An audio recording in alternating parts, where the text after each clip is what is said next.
ముగ్గురు ఐపీఎస్ ఆఫీసర్లు, Indian police సర్వీస్లో ఉన్నటువంటి ముగ్గురు ఐపీఎస్ ఆఫీసర్ని సస్పెండ్ చేశారు. సరే, ఇద్దరు ఏదో వెళ్ళారు, బెయిల్ తెచ్చుకున్నారు, అది వేరే అంశం. కానీ ఒక ఐజీ ర్యాంకుకు సంబంధించినటువంటి అధికారి ఇవాళ కూడా జైల్లో ఉన్నాడు. ఎప్పుడు లేదు, భారతదేశ చరిత్రలోనే లేని విధంగా తీసుకెళ్లి మీరు ఆయన లోపల పెట్టి వేధించేటటువంటి కార్యక్రమం చేస్తున్నారు. ఒకవైపున వికాటుకు సంబంధించినటువంటి ఫైనాన్స్ సెక్రటరీని అరెస్ట్ చేస్తారు, సజన్ జిందాల్ని లేనిపోని కేసులు పెట్టి వేధించి ఆయన ఇక్కడి నుంచి లేకోకుండా చేస్తారు. ఈ విధంగా ఇండస్ట్రియలిస్టుల మీద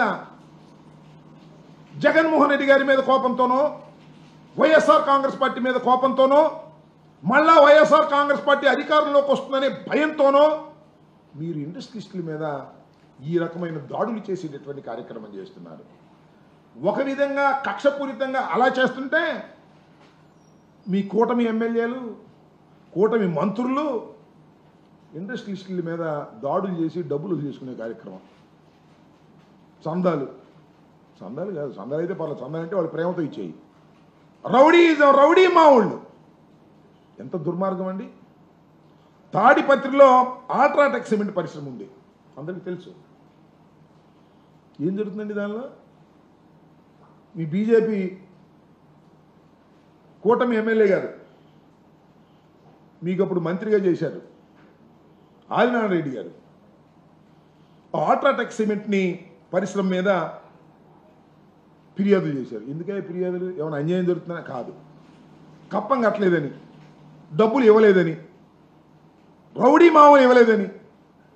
దాని మీద ఒక సిఐ నరేష్ బాబు అనే అతన్ని అడ్డం పెట్టుకొని వారికి సప్లై చేస్తున్న ముడి సరుకుని సప్లై చేస్తున్నటువంటి ట్రాన్స్పోర్ట్కి సంబంధించినటువంటి వారి మీద సీజ్ చేశారు. సీజ్ చేస్తే ఏం చేస్తారు? ట్రాన్స్పోర్ట్ చేసేవారు వేరే ఉంటారు, అవి సీజ్ చేస్తే ఏం చేస్తారు ట్రాన్స్పోర్ట్ అధికారులు? ఆ ప్రైవేట్ కంపెనీ ట్రాన్స్పోర్ట్ చేయటంలా, సప్లై లేదు. సప్లై లేకపోతే ఏమైంది? తాడిపత్రి అల్ట్రాటెక్ సిమెంట్ ఫ్యాక్టరీ మూసివేసేటటువంటి పరిస్థితికి వచ్చేసింది. ఓ పక్కనేమో మేక్ ఇన్ ఇండియా, మన దేశంలో అద్భుతమైనటువంటి ఉత్పత్తులు జరగాలనేమో ప్రధానమంత్రి గారు చెబుతాడు.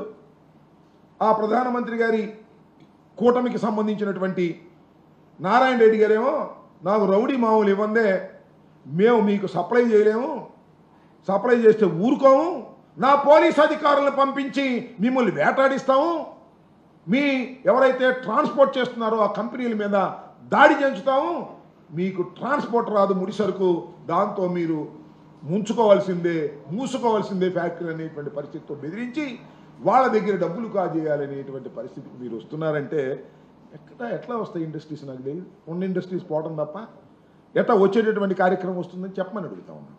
అంతేకాదు, ఆదాని హైడ్రో పవర్, ఇది గండికోటకు సంబంధించి ఆ రిజర్వాయర్లో ఆ హైడ్రో పవర్ చేసుకునేటువంటి కంపెనీ మీద మళ్ళీ ఆదినారాయణ రెడ్డి గారే ఆయన సోదరులు ఆ వర్క్లన్నీ మాకేవ్వండి, ఇంకోటికి ఇస్తే మేము ఒప్పుకోం అని డైరెక్ట్గా వాళ్ళ ఆఫీసుల మీద దాడి చేశారండి.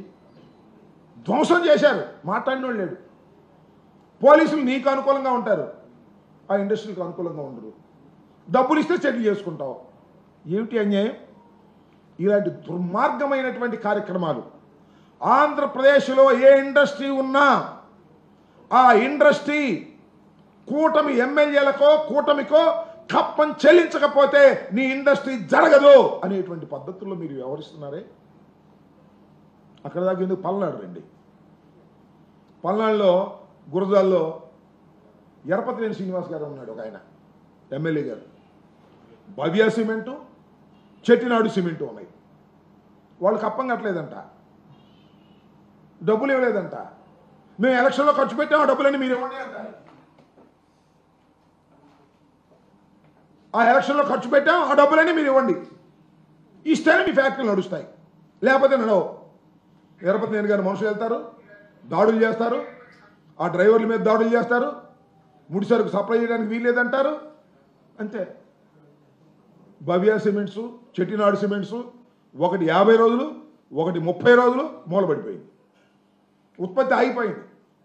ఏంటి అన్యాయం? పల్నాడులో, ఆంధ్రప్రదేశ్లో అనేక చోట్ల ఉన్నటువంటి ఫ్యాక్టరీలు మూతపడిపోయేటటువంటి పరిస్థితికి ఇవాళ కూటమి ప్రభుత్వం వల్ల జరుగుతూ ఉంటే ఎక్కడి నుంచి వస్తాయి ఇండస్ట్రీస్ చెప్పండి, నేను అడుగుతా ఉన్నా. ఒక్క ఇండస్ట్రీ కూడా వచ్చే పరిస్థితి లేదు కదా.